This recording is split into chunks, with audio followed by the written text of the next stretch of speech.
नमो भगवते वासुदेवाय। अब तक श्रीमद् भागवत कथा के 10वें स्कंद के 25 अध्याय हम आपको सुना चुके हैं। आज 26वां अध्याय। श्री शुकदेव जी ने कहा, हे परीक्षित, जब श्री कृष्णचंद्र जी ने गोवर्धन पर्वत को नीचे रख दिया उस समय सब गोपी ग्वाल आश्चर्यचकित हो परस्पर इस प्रकार कहने लगे कि जिस प्रकार हाथी कमल के फूल को उठा लेता है उसी प्रकार श्री कृष्णचंद्र जी ने गोवर्धन पर्वत को उठा लिया। यह बड़े आश्चर्य की बात है। 7 वर्ष की अवस्था वाले श्री कृष्णचंद्र जी इतने भारी पर्वत को 7 दिन तक अपनी उंगली पर उठाए खड़े रहे। यह मनुष्य जैसा काम नहीं है। इन्होंने इंद्र के कोप से हमारे प्राण बचाए हैं, सो हम इन्हें अब क्या कहें। नंद यशोदा में ऐसा पराक्रम कहाँ है जैसा श्री कृष्णचंद्र जी ने इस काल दिखाया है। हमें यह बालक नंद जी का प्रतीत नहीं होता। ऐसा सोचकर उपनंद आदि सभी ग्वाल बाल एकत्रित होकर नंद जी के पास पहुंचे। तत्पश्चात जो उनमें बड़े बूढ़े थे उन्होंने सर्वप्रथम नंद यशोदा तथा श्री कृष्णचंद्र जी की अत्यंत प्रशंसा की। फिर इस प्रकार कहने लगे, हे नंदराय जी, हमारे आपके भाग्यों से श्री कृष्णचंद्र जी सदैव सुखी बने रहे। ये विपत्ति के समय हम सब लोगों की रक्षा करते हैं, परंतु हे नंद जी, हम लोगों को ये तुम्हारे पुत्र मालूम नहीं होते, क्योंकि जब ये बहुत छोटे थे तभी इन्होंने पूतना नामक राक्षसी को मार डाला था। इन्होंने 1 वर्ष की आयु में तृणावत राक्षस को मारा और जब यशोदा जी ने इन्हें उखल से बांधा उस समय इन्होंने यमलार्जुन नामक वृक्षों को उखाड़ दिया। वत्सासुर, बकासुर तथा अगासुर नामक राक्षसों को मारकर काली नाग को यमुना जी से निकाला। फिर प्रलंब तथा दैनुक राक्षसों को मारकर ब्रजवासियों की रक्षा की। इन्होंने गोवर्धन को कमल पत्र के समान अपनी उंगली पर उठाकर रख लिया और इंद्र का अभिमान नष्ट किया। ये सब बातें देखकर हमें यह विश्वास नहीं होता कि श्री कृष्णचंद्र जी तुम्हारे बालक हैं। अतः तुम हमें यह सत्य सत्य बतलाओ कि तुम इन्हें कहाँ से लाए हो। यदि तुम ठीक ठीक नहीं बतलाओगे तो हम तुम्हें जाति से बाहर कर देंगे। हे परीक्षित, अपने जाति भाइयों के ऐसे वचन सुनकर नंद तथा यशोदा ने यह उत्तर दिया, हे भाइयों, श्री कृष्ण मेरा ही पुत्र है। जो हाल गर्ग जी ने बताया था उसमें से एक बात हमने तुमसे छिपाई। श्री कृष्णचंद्र जी का नाम रखते समय गर्ग जी ने यह कहा था कि तुम इन्हें अपने देह से उत्पन्न मत समझना। ये परब्रह्म परमात्मा का अवतार तुम्हारे घर में प्रकट हुए हैं। ये प्रतिदिन तुम्हें अपनी लीलाएं दिखाएंगे। अतः अब जो बातें हमें अपनी आंखों से दिखती हैं उन्हें देखकर हमें भी यह विश्वास होता है कि श्री कृष्णचंद्र वास्तव में श्री हरि के अवतार हैं। हे भाइयों, गर्ग जी ने यह भी कहा था कि एक बार इन्होंने वासुदेव नाम के किसी पिता के यहाँ जन्म लिया था, सो इनका नाम वासुदेव भी होगा। वे गोपी ग्वालों को दुख दूर करेंगे तथा जो व्यक्ति इनके चरणों में ध्यान लगाएगा वह मुक्ति प्राप्त करेगा। हे परीक्षित, जब ब्रजवासियों ने नंद यशोदा के मुख से ऐसे वचन सुने तो उनका संदेह दूर हो गया। तब से सब लोग श्री कृष्णचंद्र जी को भगवान का अवतार मानकर उनकी भक्ति तथा पूजा करते हुए नंद यशोदा के भाग्य की प्रशंसा करने लगे। इससे पूर्व ग्वाल वालों के बालक श्री कृष्णचंद्र जी के संबंध में जो बातें कहते थे उन पर कोई विश्वास नहीं करता था, परंतु अब सब लोग उन बातों को सत्य मानने लगे। हे परीक्षित, जो मनुष्य श्री कृष्णचंद्र जी के लीला चरित्रों की भक्ति पूर्वक सुनते हैं उन्हें निसंदेह मुक्ति पद प्राप्त होता है। ओम नमो भगवते वासुदेवाय। अब तक 26वां अध्याय समाप्त हुआ। अब 27वां अध्याय। श्री शुकदेव जी ने कहा, हे राजन, श्री कृष्णचंद्र जी से शत्रुता करके इंद्र ने मन में सोचा कि मुझसे बड़ी भूल हुई जो मैंने परब्रह्म परमात्मा को मनुष्य जानकर उनसे बैर बढ़ाया। अब मुझे उनकी शरण में जाकर अपना अपराध क्षमा कराना चाहिए। यह सोचकर इंद्र ऋषि मुनियों तथा देवताओं के साथ ले अपना अपराध क्षमा कराने के लिए वृंदावन में आया। वहाँ वन में गौ चराते समय अंतर्यामी श्री श्याम सुंदर जी ने यह जान लिया कि इंद्र अपना अपराध क्षमा कराने के लिए देवताओं सहित हमारे पास आ रहा है। उस समय वे गिरिराज पर्वत के समीप वन में आ गए।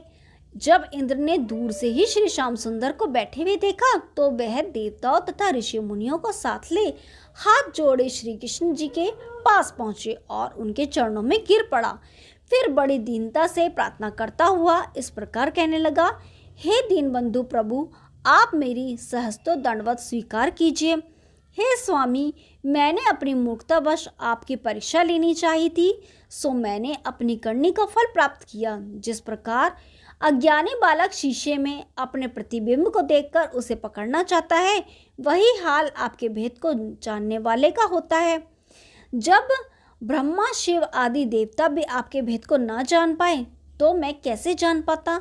हे प्रभु, मैंने अहंकार में भरकर ब्रजवासियों के प्राण लेने के निमित्त महाप्रलय के पानी को बरसाया था, परंतु आपने मेरा वह गर्व नष्ट कर दिया। मैं अपने इस अपराध पर बहुत लज्जित हूँ। हे नाथ, अब अपना अपराध क्षमा कराने के लिए आपकी शरण में आया हूँ, सो आप मुझ अज्ञानी का अपराध क्षमा कर दें। आप सबके स्वामी तथा गुरु हैं। आप संपूर्ण सृष्टि के पिता हैं। आप ही सबकी उत्पत्ति तथा पालन करते हैं। ब्रह्मा एवं शिव आदि देवता आपके ही द्वारा प्रदान की गई शक्ति से शक्तिवान हैं। आप पृथ्वी का भार उतारने के लिए तथा अपने भक्तों को सुख पहुंचाने के लिए अपनी इच्छा अनुसार अवतार धारण कर दुष्टों का संहार करते हैं। जब जब पृथ्वी पर पापियों और अधर्मियों का बोझ बढ़ा है, तब तब आपने ही अवतार ग्रहण किया है।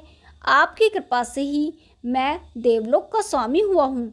हे दीनबंधु, मेरा अपराध अवश्य ही दंड देने योग्य है, परंतु आप ऐसे कृपालु हैं कि जो व्यक्ति आपकी शरण में आता है आप उसे क्षमा कर देते हैं।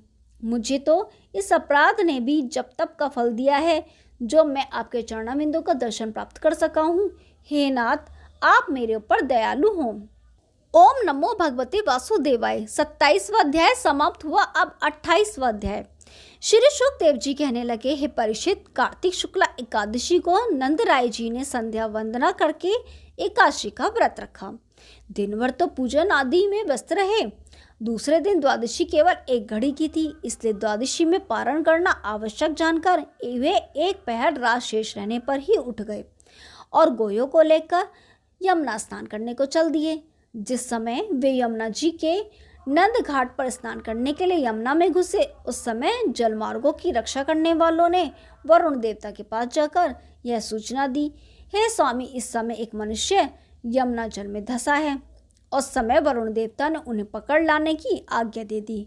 उस आज्ञा को पाकर वरुण देवता के पहरेदार नंद जी को नागपाश में बांधकर अपने स्वामी के पास वरुण लोक में ले गए। उस समय नंद जी ने श्री कृष्ण बलराम को बहुत पुकारा, परंतु उनकी पुकार वहां तक नहीं पहुंची। अस्तु, जब वे वरुण देवता के पास पहुंचे तब वरुण देवता नंद जी को श्री कृष्ण जी का पिता पहचान कर अपने मन में बहुत प्रसन्न हुए और यह विचार किया कि त्रिलोकीनाथ जब इन्हें लेने के लिए यहाँ आएंगे तब उनके दर्शन होंगे।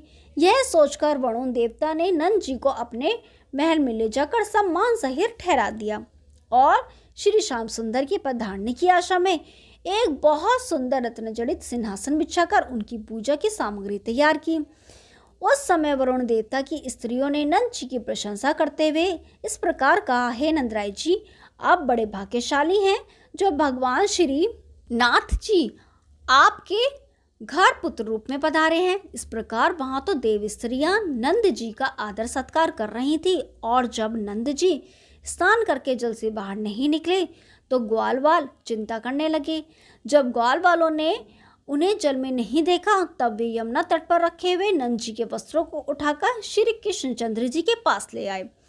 उस समय यशोदा जी अत्यंत विलाप करती हुई कहने लगी कि ऐसा ना हो कि रात को कोई घड़ियाल आदि उन्हें निकल गया हो। तब सब गोप ग्वाल नंद जी को ढूंढने के लिए इधर उधर घूमने लगे। हे परीक्षित, गोप ग्वालों के ढूंढने पर भी नंद जी का पता ना चला। तब यशोदा तथा रोहिणी आदि स्त्रियां अत्यंत विलाप करके रोने लगी। यह देखकर श्री कृष्णचंद्र जी ने यशोदा जी को धीरज बंधाते हुए कहा, हे मैया, नंद बाबा को ढूंढकर मैं ले आता हूँ, तू चिंता मत कर। यह सुनकर यशोदा जी आदि को कुछ धैर्य हुआ। तब श्री कृष्णचंद्र जी ने पूछताछ करके यह जाना कि अभी कुछ समय पूर्व वरुण के पहरेदार नावों में इधर उधर घूम रहे थे।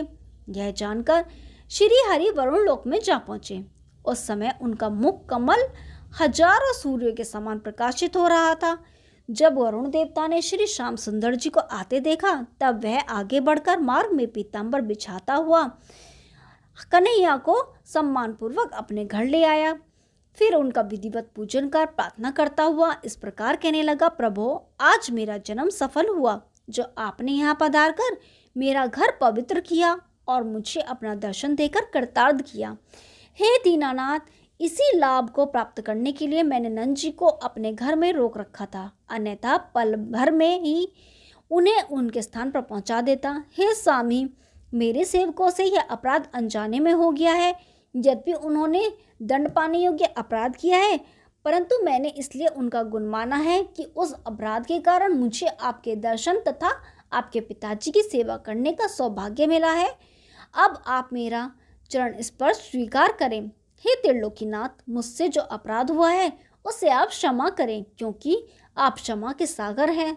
वरुण द्वारा इस प्रकार स्तुति किए जाने के उपरांत वरुण की स्त्रियों ने श्री श्याम सुंदर को दंडवत करते हुए हाथ जोड़कर इस प्रकार कहा, हे प्रभु, नंद यशोदा तथा ब्रजवासियों के बड़े भाग्य हैं, जिनके घर आप परब्रह्म प्रभु लीलाएं किया करते हैं। ब्रज तथा ब्रजवासियों की महिमा किसी प्रकार भी नहीं कही जा सकती है। हे परीक्षित, इस प्रकार विनय करने के उपरांत वरुण देवता नंदराय को श्री श्याम सुंदर के पास ले आए। उस समय कृष्णचंद्र जी को वहां उपस्थित देखकर नंदराय जी को जो प्रसन्नता हुई उसका वर्णन नहीं हो सकता। जब नंदराय जी ने यह देखा कि वरुण आदि देवता भी श्री कृष्णचंद्र जी के चरणों में मस्तक रखकर प्रणाम करते हैं, तो वे मन में कहने लगे कि मेरे बड़े अहोभाग्य हैं जो मैं ऐसे पुत्र का पिता बना हूँ। वरुण देवता ने श्री हरि एवं नंद जी को रत्नमणि आदि की बहुत सी भेंटें दी। तब श्री कृष्णचंद्र जी नंद जी को साथ लेकर यमुना तट पर लौट आए। उस समय यशोदा जी ने नंद जी से इस प्रकार कहा, आप मेरे मना करने पर भी रात के समय नहाने के लिए चले गए थे, सो आज श्री नारायण जी ने तुम्हारे प्राण बचाए। यह सुनकर नंद जी ने यशोदा जी को उत्तर दिया, अरे बावली, मैं भगवान वैकुंठ नाथ का पिता हूँ, मुझे कोई भय नहीं पहुँचा सकता।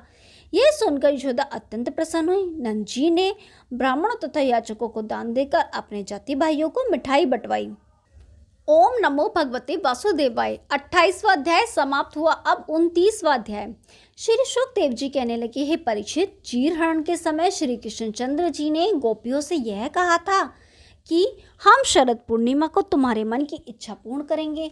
उस दिन से सब गोपियां आपस में यह कहती थी कि कब आश्विन का महीना आए और कब हम अपने प्राण वल्लभ के साथ रासलीला करके अपने मन की अभिलाषा पूरी करें। इस प्रकार की इच्छा करते हुए जब शरद ऋतु आई, तब श्री कृष्णचंद्र जी ने अपने हृदय में विचार किया कि अब मुझे गोपियों को दिए हुए वचनों का पूरा करना चाहिए। ऐसा सोचकर वे शरद पूर्णिमा को 3 घड़ी रात्रि व्यतीत होने पर क्रीट मुकुट और रतन जटित आभूषण पहने पीतांबर काछे मनमोहन स्वरूप धारण किए घर से निकलकर वे वृंदावन में जा पहुंचे। वहां प्रभु ने यह देखा कि चंद्रमा अपनी 16 कलाओं से प्रकाश फैलाए हुए है और यमुना का जल भी मोती के समान उज्जवल हो गया है। चारों ओर सुंदर सुगंधित पुष्प खिले हुए हैं और तीनों प्रकार की शीतल, मंद एवं सुगंधित पवन चल रही है। हे परीक्षित, उस समय वह वृंदावन श्री कृष्णचंद्र जी को बड़ा सुहाना लग रहा था। उसी समय श्री मुरली मनोहर ने चरण पहाड़ी पर चढ़कर अपनी मुरली में एक अत्यंत मनोहर राग गाया और उसी राग के साथ साथ राधा आदि ब्रजबालाओं के नाम ले लेकर उन्हें अपने पास आने को टेल लगाई। उस समय मुरली मनोहर ने अपनी मुरली में मोहित करने वाला ऐसा सुंदर राग गाया कि उसे सुनते ही राधा आदि समस्त ब्रज गोपियां मोहित हो श्री कृष्णचंद्र जी से मिलने के लिए वन की ओर दौड़ी चली आईं। हे परीक्षित, उस समय जो गोपी दूध काट रही थी उसके हाथों से दूध का पात्र छूट गया। जो भोजन कर रही थी उसने जल तक नहीं पिया। जो रसोई बना रही थी वे उसे ज्यों का त्यों चूल्हे पर रखी छोड़ गई। जो काजल लगा रही थी वे एक आंख में ही काजल लगाकर दौड़ पड़ी। उस आतुरता के कारण किसी एक ने दूसरी से यह भी नहीं पूछा कि तू किधर जा रही है।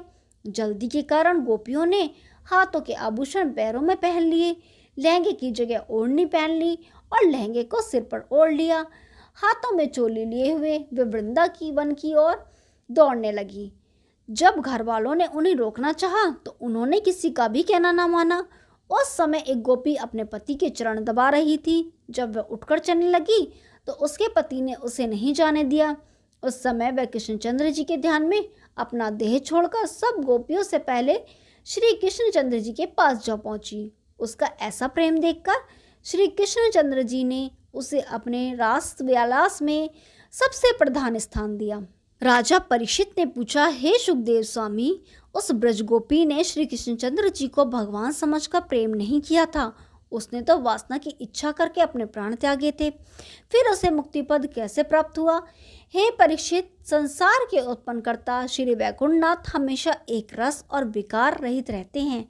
जैसे लोहा किसी भी तरह पारसमणि से स्पर्श हो जाए तो वह स्वर्ण बन जाता है और धोखे में अमृतपान करने से प्राणी अमर हो जाता है, वैसे ही भगवान के चरणारविंदों में किसी भाव से लगाव रखने वाला प्राणी भी मुक्ति पद को प्राप्त कर लेता है। देखो, शिशुपाल ने भगवान श्री कृष्णचंद्र जी को 100 गालियां दी थी और पूतना वत्सासुर आदि उनके प्राण लेने के लिए निमित्त आए थे।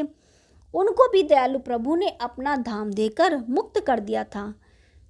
जगतपति भगवान की तरफ जो प्राणी किसी भी भाव से अपना ध्यान लगाए रहते हैं उन पर प्रभु सदैव प्रसन्न रहते हैं। यह जीव किसी भी प्रकार से उन्हें स्मरण करता है तो वे उसे अवश्य मुक्ति पद देते हैं। श्री सुखदेव जी ने कहा, हे परीक्षित, बंशी के टेर सुनकर सभी ब्रजबालाएं अत्यंत उमंग में भरकर श्री कृष्णचंद्र जी के पास आ पहुंची। उस समय श्री कृष्णचंद्र जी ऐसे सुशोभित हो रहे थे जैसे तारागणों के बीच में चंद्रमा हो। जब गोपियां उनकी रूप माधुरी की नेत्रों के मार्ग से पीने लगी तब श्री श्याम सुंदर ने उनकी कुशल क्षेम पूछकर कहा, हे गोपियों, तुम्हारे आने से मुझे अत्यंत प्रसन्नता हुई है। अब तुम जो कहो मैं वही कार्य करूं, परंतु पहले मुझे यह बता दो कि इस आधी रात के समय तुम सभी युवती स्त्रियां अपने कुल परिवार की लाज छोड़कर उल्टा सीधा श्रृंगार करके पागलों के समान यहाँ किस लिए आई हो? यदि तुम केवल स्नेह के कारण ही मेरे पास आई हो तो यह समय उसके लिए उपयुक्त नहीं है। हे गोपियों, स्त्री के लिए अपने पति की आज्ञा का पालन करना और लोकलाज की मर्यादा रखना तपस्या करने के समान कहा गया है। वेद शास्त्रों में लिखा है कि अपना पति अंधा, कोढ़ी, कुरूप, रोगी कैसा भी क्यों ना हो, उसे ईश्वर के समान समझकर उसकी सेवा करनी चाहिए। जो स्त्रियां ऐसा करती हैं वे संसार में इच्छित आनंद भोगकर अंत में सुख को प्राप्त करती हैं। उन्हीं को कुलवती और पवित्रता कहा गया है। जो स्त्री अपने पति की निंदा करती है और उसे दुर्वचन कहकर परपुरुष से प्रेम करती है उनकी लोक निंदा हो तो होती ही है, साथ ही मृत्यु के उपरांत उसे नरक की घोर यातनाएं सहन करनी पड़ती हैं। अब तुम चांदनी रात में वन की छाया को देख चुकी हो, अतः अब अपने अपने घरों में जाकर प्रेम पूर्वक अपने पतियों की सेवा करो, उसी से तुम्हें सुख प्राप्त होगा। हे परीक्षित, इस ज्ञान उपदेश को सुनकर सभी गोपियां ठंडी श्वास से लेकर अपने पांव के नख से पृथ्वी को कुरेदने लगीं और ज्यों के त्यों चित्रवत खड़ी रहीं। कुछ देर पूर्व तक उनके मुंह पर जो प्रसन्नता विद्यमान थी एकदम लोप हो गई। तब उनमें जो ब्रजबालाएं चतुर थीं वे इस प्रकार कहने लगी, हे श्याम सुंदर, तुम बड़े निर्मोही हो। पहले तो तुमने अपनी मुरली से हमारे मन ले लेकर टेढ़ लगाई और अब तुम हमारे आने पर ऐसी बातें करते हो। हे प्राण प्यारे, इस समय तुम शास्त्रों की बातें कहकर हमें झमेले में क्यों डालना चाहते हो? हे मोहन, जिस प्रकार तुमने हमें इस रात्रि के समय यहाँ बुलाया है उसी प्रकार अब हमारे मन की अभिलाषा भी पूर्ण करो। हम वेद शास्त्रों की मर्यादा तथा कुल परिवार की लज्जा को तुम्हारे चरणों में समर्पित कर चुकी हैं। अब हम ऐसा ज्ञान धर्म नहीं सीखना चाहती जो तुम्हें छुड़ाकर संसारी माया मोह में हमें लिपट जाए। हमारा मन तुम्हारे प्रेम के रंग में रंगा हुआ है, अतः अब वह गृहस्थी में नहीं लगा सकता। अब आपके चरणारविंदों को त्याग कर हमें लौट जाना स्वीकार नहीं है। हे प्रभु, हम तो मन, वचन तथा कर्म से आपको ही अपना पति समझती हैं। आपकी मंद मधुर मुस्कान ने हमारे हृदय को मोहित कर लिया है। हे स्वामी, जिस प्राणी को आपके चरणों में प्रेम होता है उसे लोक लाज कुल हानि की कोई चिंता नहीं रहती। हे प्रभु, अब शरणागत की लाज तुम्हारे हाथ है। हमने अपने बड़ों से यह सुना था कि जो प्राणी तुमसे स्नेह करता है तुम भी उसे प्रेम पूर्वक अपनाते हो, परंतु आज हमें वह बात मिथ्या प्रतीत हो रही है। प्रीति करने वाले परस्पर एक दूसरे के मन का हाल जान लेते हैं, परंतु इस समय आप हमारी प्रीति का हाल कुछ भी नहीं जान रहे हैं। वेद शास्त्रों के कथनानुसार जब तक मनुष्य अपना मन सांसारी मोह माया से दूर नहीं करता तब तक वह आपको प्राप्त नहीं कर पाता। उसी के अनुसार हम सब से प्रीति छोड़कर आपके पास आई हैं। यदि आप हमारे चाहने पर भी हमसे प्रीति नहीं रखते, नहीं तो आप हमें हमारा मन लौटा दीजिए जिसे आपने चुरा लिया है, नहीं तो फिर आपको हमें अपनी दासी बनाना पड़ेगा। यदि आप हमें ठुकरा भी देंगे तो हमारे हृदय के भीतर जो आप बस रहे हैं वहां से निकलकर कहाँ जा सकते हैं। आपके जिन चरण कमलों की धूलि को प्राप्त करने के लिए ब्रह्मा शिव आदि देवता लालायित रहते हैं, उन्हें हम किस प्रकार त्याग दें। हम सब आपके इस मनमोहन स्वरूप की चेरी हैं तथा अपना तन मन धन सर्व इसी पर न्यौछावर करती हैं। भला तीनों लोकों में ऐसा कौन है जो आपकी इस छवि को देखकर तथा आपकी बांसुरी को सुनकर मुग्ध न हो जाए। हे बजेंद्र, आपका नाम दीनानाथ है, तो हमसे अधिक दीन संसार में कोई नहीं है, अतः आप हमारी मनोभिलाषा पूर्ण कीजिए। हे परीक्षित, जब श्री श्याम सुंदर जी ने गोपियों को ऐसी प्रीति देखी तब वे उनसे कहने लगे, हे गोपियों, यदि तुम्हारी ऐसी ही इच्छा है तो आओ मेरे साथ रास करो। यह वचन सुनते ही सब गोपियों के मन प्रातःकाल के कमल के समान खिल गए। तब श्री मदन मोहन जी ने योगमाया को बुलाकर रास के लिए उस फूलों से लदे वन में एक सुंदर स्थान सजाने को आज्ञा दी। यह सुनकर योगमाया ने उसी समय एक रतन जटित रास मंडल बनाकर तैयार कर दिया और उस चबूतरे के चारों ओर केले के खंभे गाड़कर उन पर मोतियों एवं फूलों की झालरें लटका दी। जब रास मंडल तैयार हो गया तब श्री कृष्णचंद्र जी राधा आदि ब्रजबालों के साथ वहां जा पहुंचे। चांदनी रात के कारण उस चबूतरे की शोभा हजारों गुनी अधिक हो गई थी। श्री श्याम सुंदर की इच्छा से उस चबूतरे के पास ही वस्त्राभूषणों तथा मुरली ढोल आदि बाजों का सामान इकट्ठा हो गया, जिन्हें सभी गोपियों ने इच्छानुसार धारण कर लिया। फिर वे सब 16 श्रृंगार करके श्री कृष्णचंद्र जी के निकट आ नृत्य गायन करने लगी। उस समय श्याम सुंदर स्वयं तो राधिका जी के साथ रहे तथा अन्य सब गोपियों के बीच अपना एक एक रूप प्रकट कर दिया। उस समय श्री नंदनंदन की शोभा ऐसी लग रही थी मानो स्वर्ण की माला के दानों में नील मणि लगी हो। जिस समय श्री मनमोहन ने ब्रजबालाओं के गले में हाथ डालकर मधुर स्वरों में बंशी में अनेक राग रागनियां भरी, उस समय उन सब के हृदय में धधकती हुई विरह की ज्वाला शांत हो गई। उस समय गोपियां उनकी अनुपम छवि पर मोहित हो अपना मनुष्य जन्म भूल गईं। श्री श्याम सुंदर कभी तो अपनी बाहें टेढ़ी कर उन्हें संकेत करते थे और कभी उनके मनोहर गीतों को सुनकर स्वयं आनंदित होते थे। कभी कोई गोपी उनकी मुरली को छीनकर स्वयं बजाने लगती तो कभी कोई उनके स्वर में सुर मिलाकर गा उठती थी। हे राजा परीक्षित, उस समय के आनंद को देख देख कर देवता ब्रजबालाओं के भाग्य की सराहना करते हुए इस प्रकार कहते थे कि देखो सच्चिदानंद प्रभु इन ब्रज गोपियों के साथ कैसा रास विलास कर रहे हैं। इससे बढ़कर इनका धन्य भाग और क्या होगा कि रसिक बिहारी जी की ऐसी कृपा देखकर सब गोपियों के मन में थोड़ा सा अभिमान हो गया कि हमारे समान सुंदर कोई दूसरी स्त्री नहीं है। हमने साक्षात त्रिलोकीनाथ जी को अपनी भुजाओं में भरकर नचाया है, अब ये हमारी आज्ञा के बिना कहीं भी नहीं जा सकते।